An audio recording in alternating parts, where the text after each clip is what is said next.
Well, hey gamers, today I'm going to do a review on the Vader 4 Pro. I was a big fan of the Vader 3 Pro. I have a review up of the Apex 4, which, that's not confusing, they're numbered, so that helps. But that is the super premium controller that you'd pay $160 for. The thing is, this one is only $80, but only $80. Well, I mean, if you buy an Xbox brand controller, a PlayStation, Sony branded controller, it's going to be the same price. Their Pro controllers are even more expensive, but this gives you those Pro features at the standard price. All right, and here is the 3 from before. And speaking of before, here's the 4. That was a really bad pun, but anyway, no, this thing is great. So, what I really like about this controller is it's really just the same thing, except there is something that I didn't think I needed that this has, and that has to do with these tension rings right here.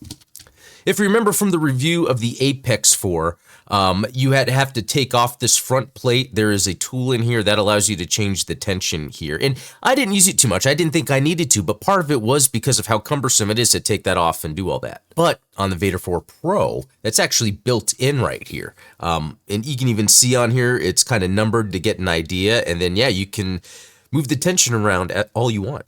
And initially, when I did the review of the Apex 4, I didn't think that that was even necessary at all, actually. And I think it was just because of how difficult or cumbersome it was to take it apart and do it or whatever, the tension, and then test it and then take it, that I just never messed with it.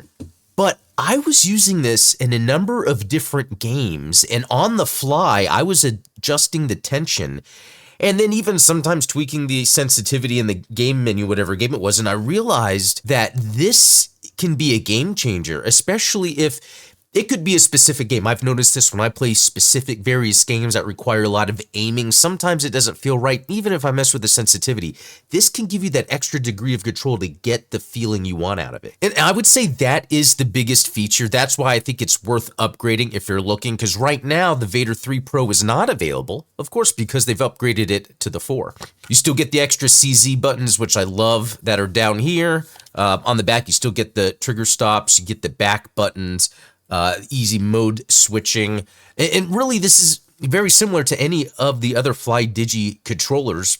Just having the tension here on the analog sticks up front helps out a whole lot. Okay, so the difference between these two controllers is this has that flashy LED screen that you can add whatever image you want.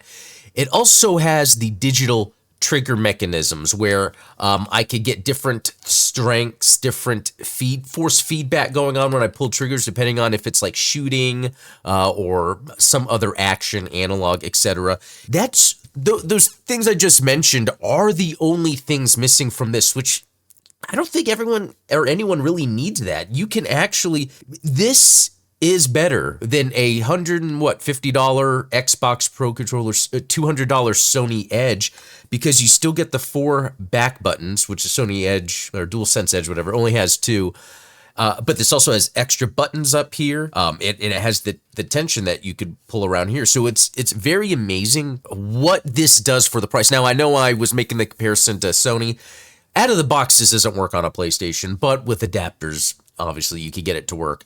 And you still get the trigger stops, which are super helpful depending on the type of game you're playing. And if you saw from my Vader 3 Pro review, the Apex 4 review, and the Vader 3 and this, they all have the same D-pad, which is an excellent D-pad. So if you're really just going to play some 2D fighters, this is going to work for you. But I think that the main selling point here that I think really makes this worth getting, and I think all future controllers should have this, is the analog tension. Because on the fly, you can get the feeling you want straight away, no matter what's in the settings. Anyway, that is my quick review of the Vader 4 Pro. You can get it on Amazon right now. And again, the reason I wanted to show this off, even though it's very similar to their other controllers, is because this is an upgrade over the 3, which I thought was the best controller.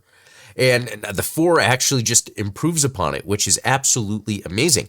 You could pay $80 and get more features than the standard Xbox controller, standard PlayStation controller. You can also buy this and get more features than the Xbox Pro controller and the DualSense Edge. So this is definitely worth it. You might as well get it. Anyway, thanks for watching. Let me know what you think. Are there any other controllers I should review, or any other details you'd like me to get into? Anyway, let me know. And until next time, be cool.